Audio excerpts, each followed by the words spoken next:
So, on this episode of Living Vicariously Through Your Children, last year I put a big honkin' lawnmower battery on Ayla's Barbie Jeep. It's still a 12 volt system, but it has like 300 cold cranking amps, so it does make it a tinge faster than a regular one. But this allows you to run the Jeep for Christ a week before you have to charge it.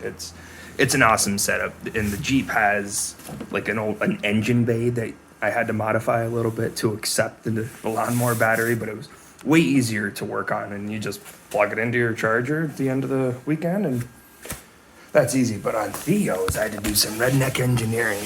So his is made by, one is a Power Wheel Fisher Price, and Theo's Gator is made by Pergo. So I decided to put a Bauer, their bigger 5 amp battery. I can't afford Milwaukee shit, so whatever.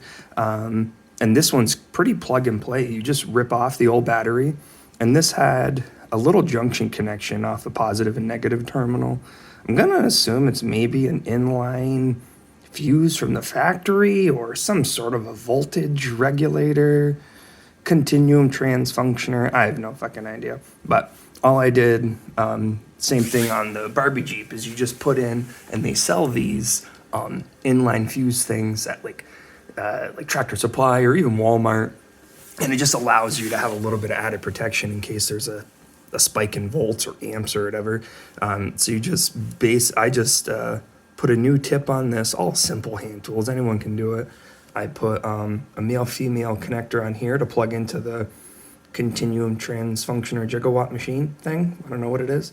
And we just go positive and negative off of the Bauer battery, and I just put a bungee cable. I put little the flat tabs so it accepts into each of the sockets there, and I just put a bungee cord there just to stop the vibrations. Pretty simple setup. It's like, and I think this is the biggest battery that the cheap folk buy at Harbor Freight. I want to say they're about like $45. They're not bad, and they're 5 amp, so they last quite a while. And they're the 20 volt, so you're gonna notice a little bit of horsepower increase on this setup, and it's pretty cool. Put on my little custom redneck hood latch, and then and you can't really mess it up, because if you connect the positive and negative terminals backwards, it reverses polarity, and it just goes in reverse. So it's a pretty safe and easy, because I did it, honestly. It was hard to gauge because they don't color code the wires, and I didn't feel like getting a voltmeter. But in second gear, I'll just give her a push. She's an animal now.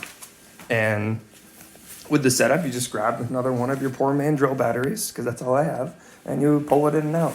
I haven't tested how long the battery's going to last, but I'm going to assume maybe 20 minutes at most. The drill batteries give you super speed and horsepower, I guess, but they don't last very long. I'm sure you could put like an electric chainsaw motor on there that might last a click longer, but then you're $150 for a battery that lasts 30 minutes. So this is where I'm at.